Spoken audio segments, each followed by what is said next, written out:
Hello, everyone, and welcome to today's webinar, Expanding the Frontiers of Gene Editing, the Role of Genotypic Conformation. I am Kaylee Bach of LabRoots, and I'll be your moderator for today's event. Today's educational web seminar is presented by LabRoots and brought to you by Thermo Fisher Scientific. To learn more, please visit thermofisher.com. We encourage you to participate today by submitting any questions you may have during the presentation. To do so, simply type them into the Ask a Question box and click Submit. We'll answer as many questions as we have time for at the end of the presentation. You may also submit any technical issues here as well if you have trouble seeing or hearing the presentation. This presentation is educational and thus offers free continuing education credits. Please find the Continuing Education tab on the far left-hand side of the screen and follow the link to obtain your credits. Now with that, I'd like to welcome our speaker, Dr. Steve Jackson, Associate Director, Product Applications at Thermo Fisher Scientific. For a complete biography on our speaker, please see the Presenter tab at the bottom right-hand side of your screen. Now, Steve, welcome. You may now begin your presentation.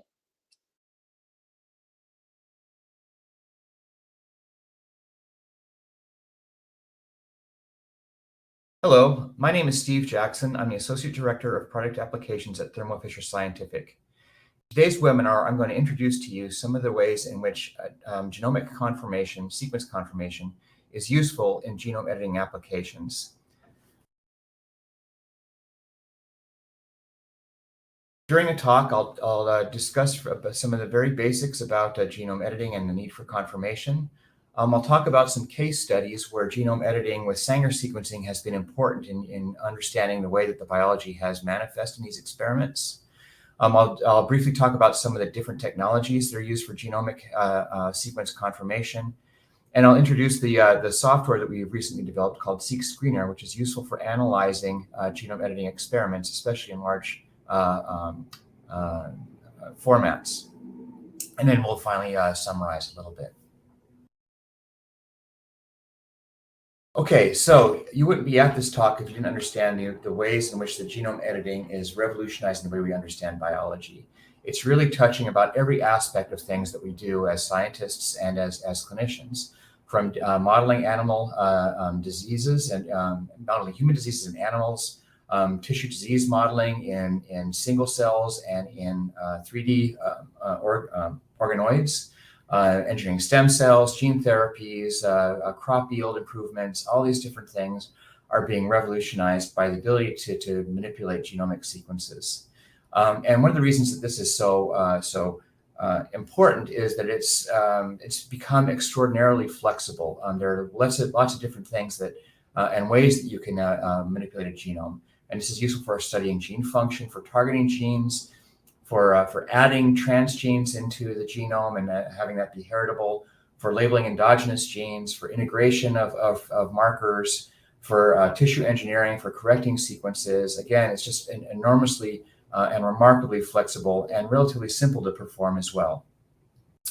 So really, this is becoming an incredibly important piece of the biologist's toolbox. As I mentioned, the genome editing workflow is relatively straightforward. It's illustrated here on this slide here, but there are certain points where you can't afford to get things wrong. You want to be able to determine that how efficient your genome editing experiment has happened and to confirm that the sequences that you wanted are present. And so this continuum starts with design of a guide RNA, transfecting it into cells, determining the efficiency of the edit, establishing individual clones or a mouse model, confirming the gene edit is there, and then finally to look at the results of your experiments to characterize the edits on the function of the cells or the animal. Now, there are 2 points highlighted in red where confirming the sequence identity is important. The first point is when you determine the efficiency of your genome edit. This could have to do with how well your guide RNA works, and I'll have a little more to say about that in the next slide here. And the second point is when you want to confirm that in your clonal choice that the genome edit has occurred appropriately, that your sequence is present in whatever the the cell is before you move on to do more sophisticated experimentation. And so validation starts after transfection and ends when the cell line is ready, or with the mouse or the whatever organism is ready for functional testing. So this just is a very basic illustration of the way that the genome editing works in using Cas and CRISPR system. So you start off with a guide RNA and a Cas9 protein that gets transfected into cells. The Cas9 will make a double-stranded DNA break. You have a pool of cells that have different types of edits in them, and then you would go about expanding them and characterizing the sequences after you've gone through this clonal selection here. It turns out one of the most time-consuming stages of a gene editing experiment is analyzing these pools of edited cells and confirming that the edit has taken place. Anything that can be done to make this confirmation more efficient, it will help you go to your final endpoint a lot faster. And Sanger sequencing is ideal for this. And Sanger sequencing, as you will see, is really useful for confirming that an edit has taken place, for analyzing the efficiency of an edit, for optimizing the guide RNAs, for looking at donor DNAs. In the primary screen, and in the secondary screen, it's Sanger sequencing is for screening the clones, for confirming that the sequence is correct and the edit happened the way that you wanted it to. Now, I've been talking a lot about the way that CRISPR works, but there are two other mechanisms in which genome editing takes place. These are zinc finger nucleases and talons. These are part of the toolbox, and the zinc fingers and talons and CRISPRs have their strengths and weaknesses, but they all kind of work the same way. All of these different enzymatic mechanisms make a double-stranded break in the DNA. And this goes, once the double-stranded break has taken place, there are two different things that can happen to the break there. It can be repaired by non-homologous end joining. This is basically a sloppy repair where the double-stranded end breaks are just kind of thrown back together, and the cell is able to recover from this because you just have repaired the DNA, but in a non-specific manner. This is very useful for producing gene disruptions by indels or making insertions and deletions that are not specifically directed by a sequence. The other mechanism for repairing the genome edits is a homology-directed repair. And this is where you supply a repair template, which the cell is going to use to repair the double-stranded break. And this is useful for making guided, very specific changes in the genome, for inserting genes or sequences in very specific sites, or for making even SNP repairs as well. But the bottom line is that these different types of enzymes will make a double-stranded break that's repaired one of two ways. But again, in the end, you want to make sure that your sequence of interest is actually present after the edit has taken place. Right. So we have lined up a bunch of different case studies which show the way that scientists have been using Sanger sequencing to confirm genome edits. And these are only a few examples, because really, whenever a scientist is looking at a genome editing experiment or genome editing result, a vast majority of them are using Sanger sequencing to confirm that their edit has taken place and is correct. And this is because Sanger sequencing is really a very well-established, very easy and to understand and perform, and very simple to analyze technology. And for this reason, it's usually the first thing that customers or scientists will turn to when they're trying to analyze the results of a genome editing experiment. Okay, so let's launch into some case studies. The first one of them comes from characterization of the GNE gene. Now, mutations in GNE are known to result in neuromuscular pathologies that are very severe. It results in loss of fusion of myocytes and loss of proliferation of the myocytes. And so it's a very severe disease. Unfortunately, there are no reliable animal models, and any kind of previous efforts to make a knockout mouse have resulted in nothing because it is so lethal at the early stages of development. The other thing that confounds analysis of GNE function is that the protein is not expressed at very high levels in human and mouse muscles. And so seeing what it's doing and where it's doing it is very difficult as well, because there aren't any good antibodies and expression is very low. So this group from Israel wanted to take the approach where they used CRISPR-mediated homology-directed repair to add a well-characterized flag tag to the endogenous GNE gene in mice. This allowed them, by using the antibody, and I'll show you this in a second, to the flag protein to characterize where is the GNE protein in muscle cells. They also generated a knockout mouse cell line, which allowed them to characterize loss of function mutations in a cell line context, and not not trying to create a living mouse. Once they've established this cell line, then they were able to use multi-omics to characterize the protein changes, the phosphoprotein changes, transcriptional changes, that sort of thing, and really get at the function of the GNE gene. So on the left-hand side of this figure, you can see an illustration of the way that they made this knock-in of the flag tag. They chose to go between exon 13 and the UTR site to insert the flag tag.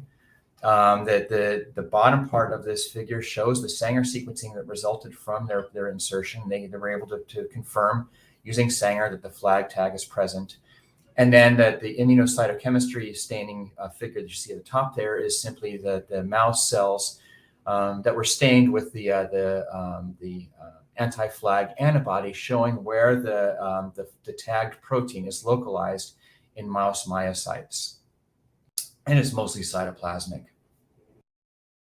On the right-hand side here, are the results of their efforts to construct a knockout cell line.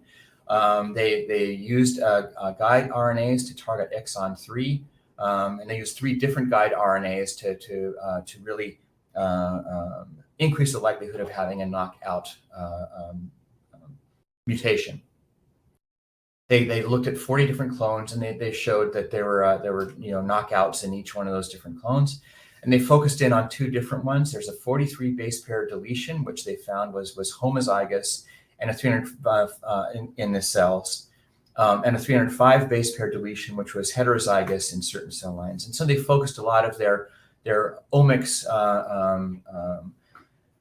efforts on the 43 base pair deletion. They confirmed that did not produce detectable transcript or protein, and they were able to then use that using transcriptomics, proteomics, and all kinds of different sorts of biological assays to analyze the function of the GNE gene. And they found that the GNE is involved in a lot of cell cycle control and DNA damage and repair genes pathways, even though it's cytoplasmic.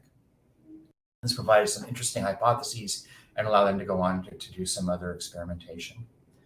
So again, the key here was that they were able to confirm their constructs by using Sanger sequencing. Another example comes from the study of crops. Now, it's fairly easy to make knockout mutations by non-homologous end joining in plants because it's easy to introduce DNA into plants, and the non-homologous end joining is fairly efficient. However, if you want to make homology-directed repair in plants, it's much less efficient than even in animal cells because, well, for reasons that the homology-directed repair pathway in plants is not as well understood or easily manipulated as in mouse cells or as in animal cells. However, this group had hypothesized that they could use the VIR-D2 relaxase gene from Agrobacterium, a plant bacterium, to help change the structure of the DNA around the Cas9 nuclease to change the conformation and made it more accessible for the homology-directed repair pathways in plants. So in this paper, they describe a number of different genes that they have knocked in or out and manipulated in plant cells using this chimeric Cas9 VIR2D relaxase.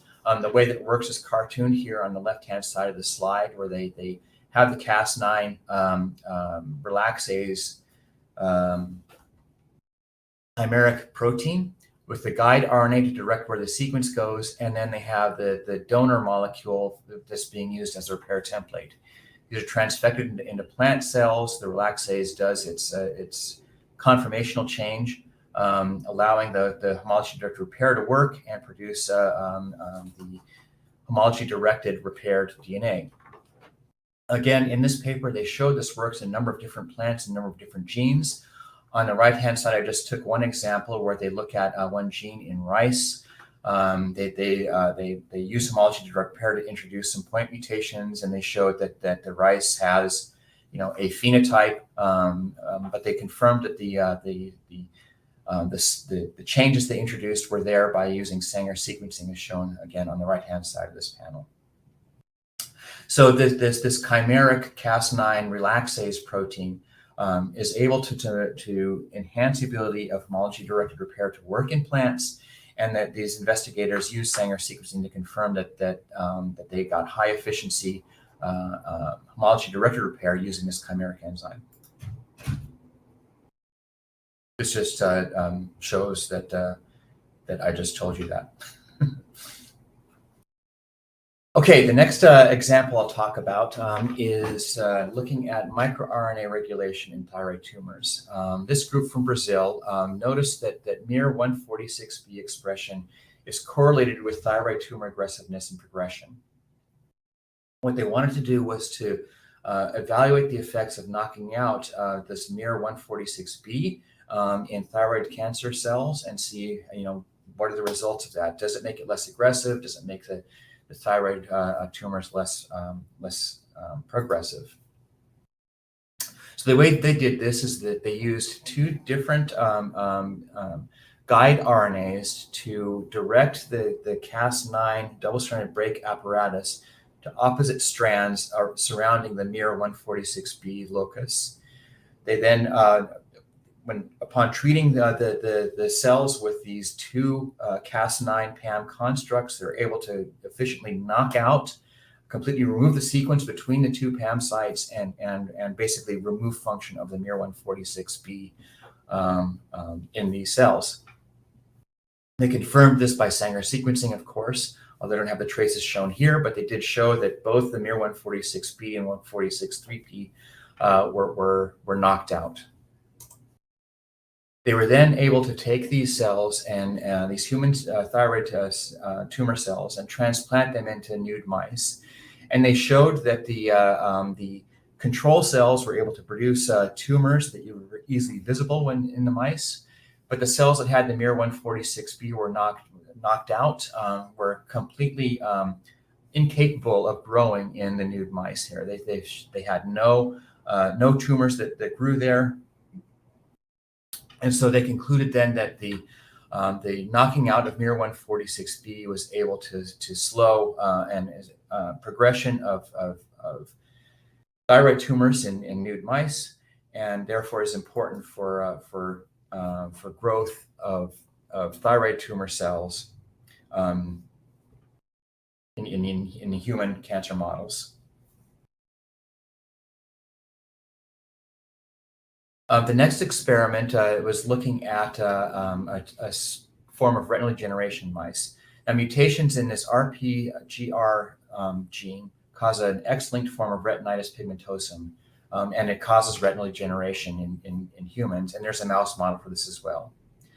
Now, in this mouse model, this group hypothesized that they could make non-homologous end joining random insertions and deletions of this ORF15 of the RPGR gene. By making these random mutations, they thought they could make frame shifts that would restore function and restore the proper reading frame of the RPGR protein and restore function in some of the mouse cells.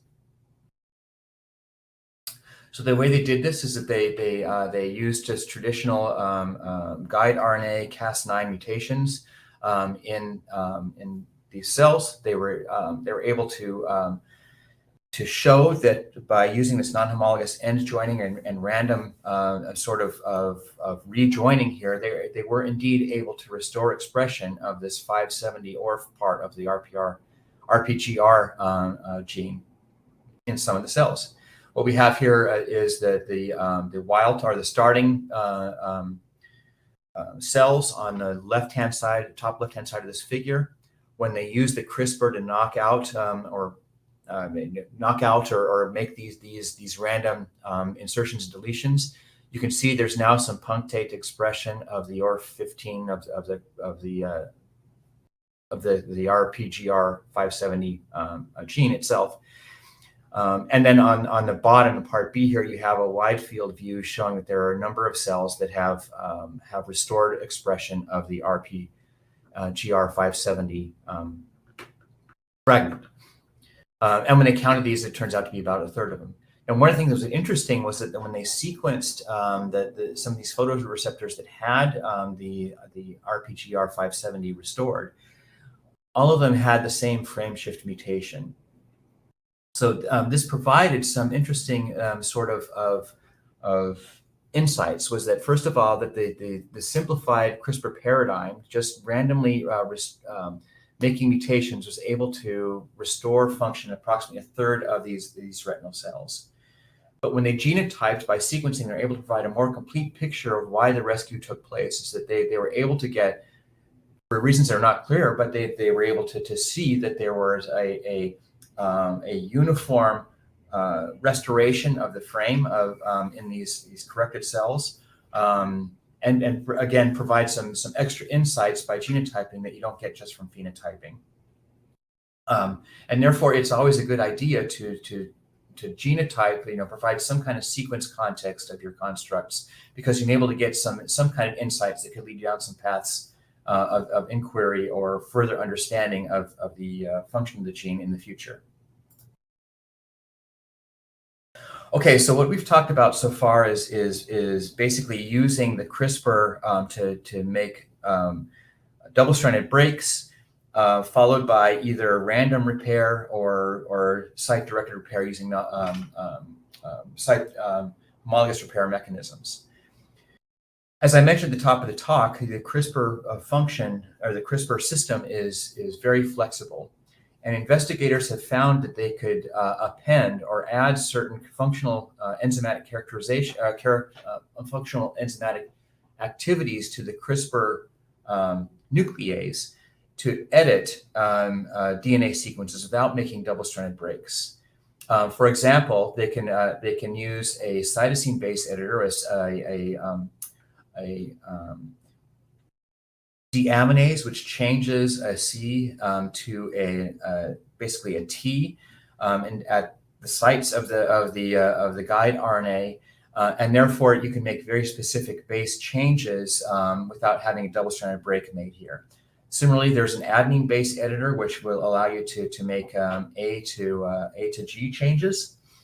And finally, you can even methylate. You can add a methylase to a Caspr enzyme and make directed methylated changes to DNA at specific sites here. So again, the flexibility of the CRISPR-Cas9 system goes beyond just making breaks. You can actually make genome edit specific sequences without having to take the cell repair machinery into account. So one example of the way this was used here was looking at zebrafish.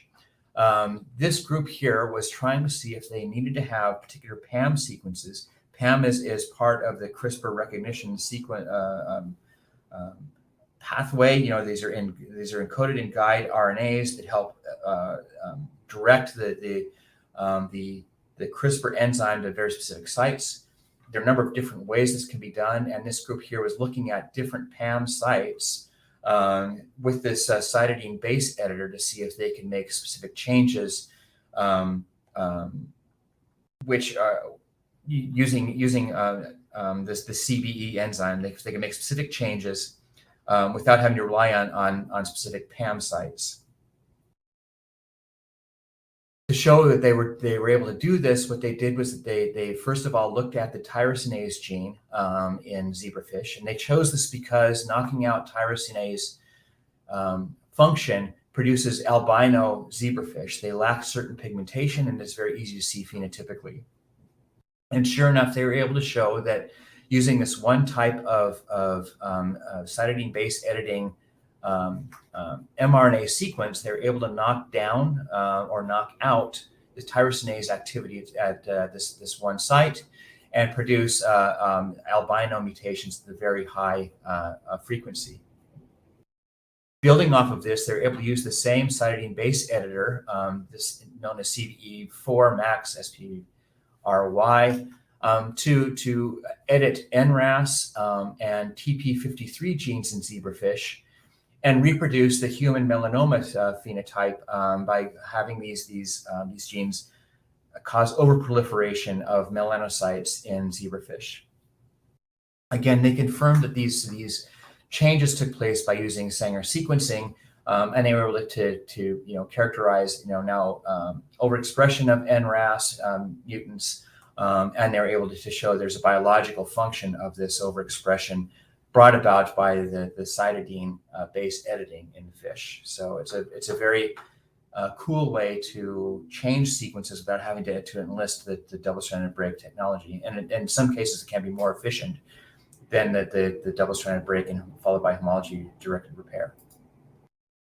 Another group wanted to look at whether or not you could use these base editing chimeras to model human disease in mice and then use these humanized sequences to look at the efficacy of RNA therapeutics. So just to back up for a second here, there's mutations in this GNA01 gene cause neurodevelopmental disorders in humans and also mice. However, the sequence around where these mutations occur is slightly different in human and mice. And so this group wanted to see, can they use this in mice that contain this mutation to evaluate human therapies. The problem is that because the mouse sequence differs slightly from the human sequence, they wanted to see if they would have off-target effects or efficacy of the human sequence might be affected because the mouse sequence is slightly different. What they did was that they used this base editing technology to change the mouse sequence to a humanized sequence. This shows on the top of this left-hand side of the figure here, it shows that there's this A and G polymorphism that differs between human and mouse. And it's very close to where the human, this RS587777057, is the site where the mutation causes the pathology. And so what these investigators did was that they used genome editing to change to change the mouse G to an A sequence, therefore recapitulating the human sequence in a mouse gene background. They were then able to use this humanized sequence then to evaluate the efficacy of RNA therapeutics. For example, using siRNAs targeted to this site here, or use mRNA vaccine technologies to target that site. But now, because they humanized the sequence, they didn't have to worry about whether or not they were reducing efficiency because the mouse sequence is different. They also analyzed, because now they're looking in a mouse model, they're able to analyze off-target effects on related genes, and they found that they didn't have any unrelated either genome changes or effects of using RNA therapeutics on these other sequences. So again, a very cool way to evaluate the efficacy of RNA therapeutics by humanizing a mouse polymorphism using genome editing technologies. The last example is related to the way that might be useful for looking at hematopoietic stem cells and using these ultimately for therapeutic research here. Hematopoietic stem cells are very difficult to transfect using either DNA or an RNA protein complex. And it's not quite clear here, but this kind of this affects the ability to use genome editing technologies to correct hematopoietic stem cells in a therapeutic research background and ultimately in the clinic. What this group wanted to check to see is whether or not they could use delivery of mRNA of the Cas9 directly into these cells, and produce a genome edit, correct the phenotypes by using genome editing. For this, they targeted the beta globin locus and wanted to reactivate the gamma globin expression in these hematopoietic stem cells. They used the cytidine base editor mRNA, so they have now the chimera of the Cas9 and the cytidine base editor in a single transcript, and they transfect that into these hematopoietic stem cells. In another approach, they showed that they could use TALEN technology to do the same sort of thing. And so this shows that basically the results of their experiments, they were able to correctly change sequences in the BCL11A, the hemoglobin promoter, and the KLF promoters. When they made these changes, they were able to show they efficiently made the C to T change they desired here. So they didn't have the same sort of inefficiencies by trying to transfect a DNA sequence or an RNA protein sequence, RNA protein transcript or construct.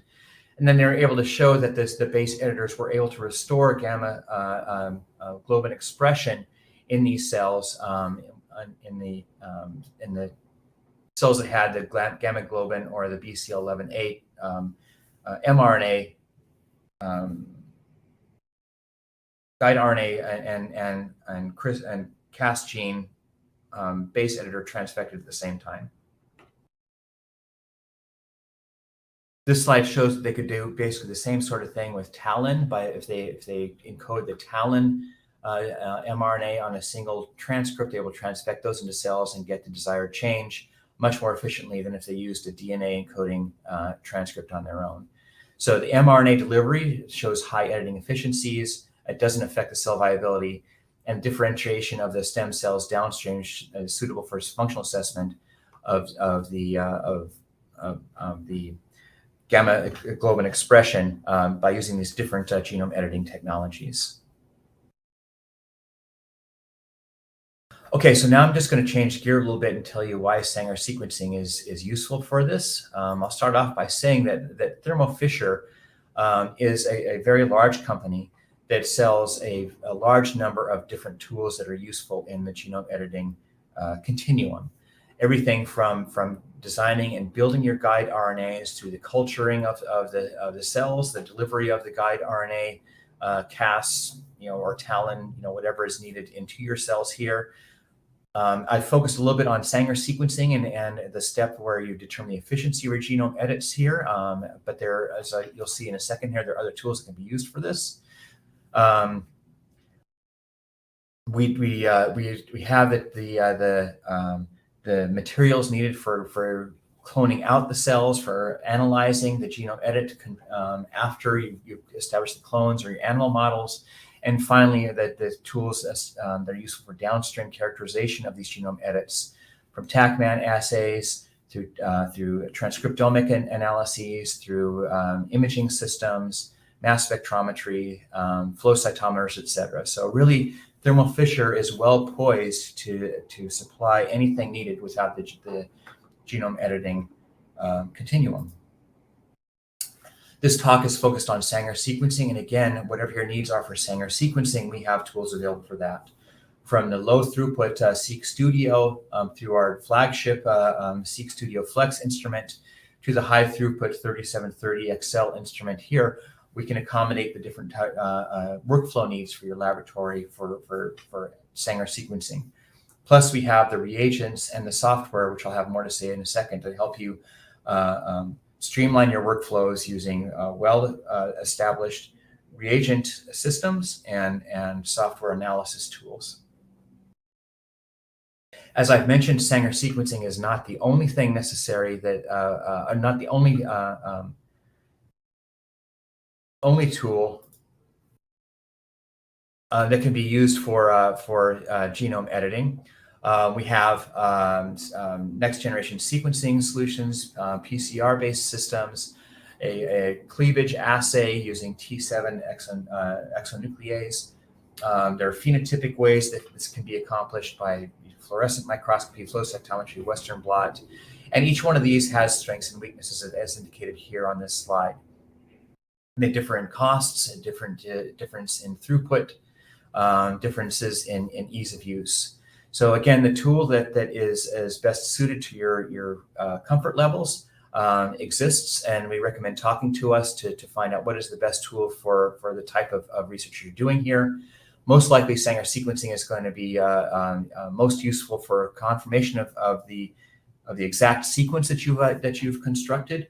But again, just talk to us to learn what is the best approach for what you need to do.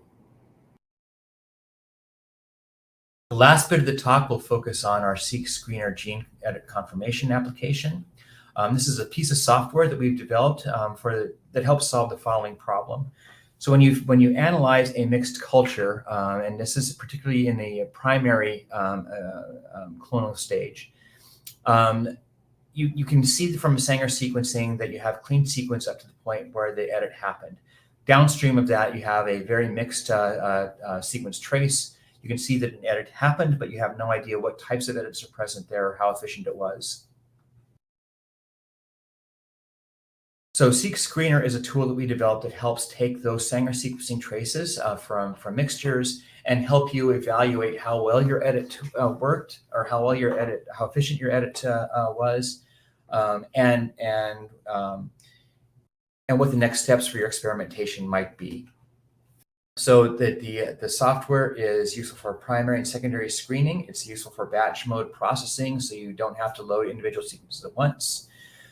You can get a plate view results. I'll talk about that in a second. And there are a lot of features that we have implemented in the Seq Screener software that make it very easy for you to analyze the results of your genome editing Sanger sequencing experiments here. And the other thing that I want to mention is that it's free to use. It's cloud-based, and it just runs off of any browser. This is a screenshot of the user interface. As I mentioned, it is project-based and batch-based, so you can upload any number of different sequences and have them into a single project and have them always available for your analysis at any time. The software is very user-friendly. It can walk you through the different steps for importing your Sanger sequences, your guide RNAs, your control sequences, etc. So everything is very, very easy to follow, and online help is always available for you when using the software. One of the results of the Seq Screener software could be a plate illustration. What this will do is that it will take the output of a 96 well plate, for example, here, and it will show you the different wells, the efficiency of the edits, the number of types of edits that are present in the different wells here. So in this case here, we have 48 different sequencing reactions from a 48 well plate here. The green shows the wells that have a very high likelihood of having the edit of interest. The blue sequences show the blue wells show the cells that could use some manual intervention or have a more complicated profile. And the gray well shows either those that have a wild type sequence or which didn't work. And the nice thing about this is that it hones in on the particular wells that have the highest likelihood of having a unique and pure sequence here, as shown that here, this green starred well here has 100% of the edits containing a single frame shift mutation here of design. So that is likely to be the well that you'd go back to and grow out your cells for the next phases of your experiment. The software can also show you a histogram of the indels that are present in a particular set of traces. Here we show you that in the forward and reverse directions that the primary outcome of this non-homologous end joining was +1, in about 60% of the molecules have a +1 addition, but there are also some deletions that are present here as well. So again, you can get a histogram of the indels that are present in a particular well or a particular sequencing reaction. The software will also allow you to examine the Sanger sequences directly.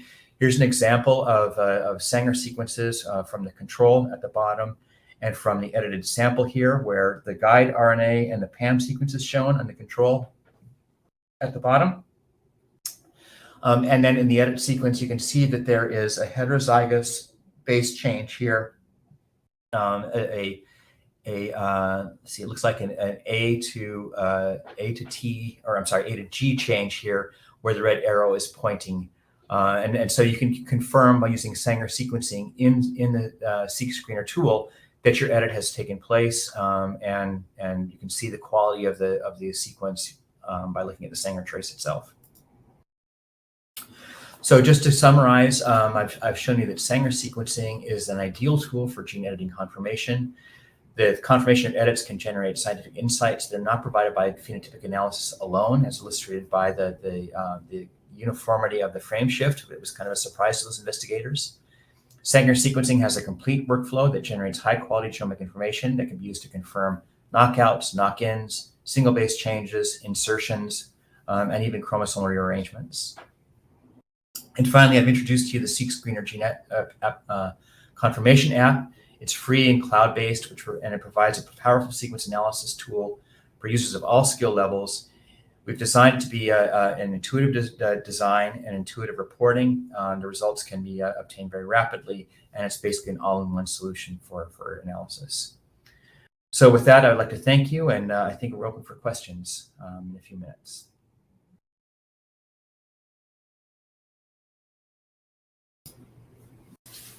All right, wonderful. Well, thank you so much, Steve, for your informative presentation. We will now start the live Q&A portion of the webinar. So if you have a question that you would like to ask, please do so now. Just click on the Ask a Question box located on the far left side of your screen, and we'll answer as many of your questions as we have time for. All right, so let's get started. Steve, we've already got a few questions in the queue here, so we've got some great engagement coming from our audience. We'll start with this question here. Will Thermo be offering purified CBE or ABE proteins for electroporation? That's a great question. Unfortunately, I only deal with the genetic analyzer parts of it, and I'm not familiar with what the plans are of the enzymology group. So I can't comment on that right now. But if you send us a note, I can look into that and see whether or not we have such a thing, or and can possibly comment on the development if we don't. Great, thank you. Another question I have for you here. Do you offer anything newer than ABI sequence scanner to examine AB1 files from Sanger? Yeah, so a couple of things. One of them is that we continue to upgrade the Seq scanner, Seqscape, and other pieces of software for analyzing files. But we're most proud about a new piece of software called Smart Deep Base Caller, which uses AI and machine learning algorithms to look at traces and provide higher accuracy based calls, particularly with poor quality sequencing reactions. So the Smart Deep Base Caller come out recently, and you can talk to your Thermo Fisher representative about finding out how to obtain that. And then finally, there are other third-party packages as well, which do a great job of looking at the AB1 traces. So lots of options available for that. Great, thank you. Next question asks, when would you recommend using TALENs instead of CRISPR-Cas9? So one of the drawbacks about CRISPR-Cas9 is that they require this PAM sequence. PAM, I forget exactly what it stands for, but it's required to align the guide RNA to the particular sequence itself. And the the Cas9 enzyme requires this PAM sequence in order to be able to recognize the guide RNA complex and make the double-stranded cuts. So although PAMs are fairly frequent throughout the genome, in some cases PAMs might not be available for exactly the type of change that you want to make. And this is where TALENs might be the most useful, is that the TALENs do not require a PAM sequence. And if there's no possibility of having a PAM sequence around the edit that you want to make, TALENs might be a better option for that. Great, thank you. Another question I have for you, can you confirm knock-in and knock-out experiments on the same plate using the Seq Screener app? Yes, you can. Like I said, the software will take your guide RNA and the type of change that you want to have made and line up the different traces that are in the different wells to the desired output. And if you tell it you want to have a SNP change made, a knock-in change made, it will easily be able to point that out. But as you saw in the cartoon there are other designations of the different wells that will tell you if there is a sequence which does not have the design change dictated by the guide or the repair sequence entered into the software. You can look at those wells then that do not have the exact change made, but look at those other wells then to see whether or not there are deletions, indels, things that are knockouts, and evaluate it accordingly. These then show up as possibly a green well without a star, or a blue well, which then would require some manual examination of the results. And this could be looking at the Sanger traces in the application, or looking at the histogram of the indels that are present in that particular well. So yes, the software can do both. Great, thank you. We have time for a few more questions here, so we'll proceed with this next one. When reviewing the plate-based results in the Seq Screener app, what are some reasons why a well would need to be reviewed manually? And once reviewed, can you approve it? So the first part of that question relates to what I just told you about. I mean, that you can still look at those wells that require a manual examination to see, if there are indels present, what the frequency of indels, what the scope of the indels are, and see whether or not you have changes that might be useful to you within those particular wells. So that's one mechanism that can be used to, or why you would want to go back and manually examine some of those wells. Once you've examined that, of course, you can do whatever you would like with it. You can approve it, or you don't need the software to approve something. You can just go ahead and use the reactions that are in that well for your needs, or the cells that produce those reactions for your needs there. So yeah, that's why you might manually review something, is because in some cases it might be a case where the software can't make a very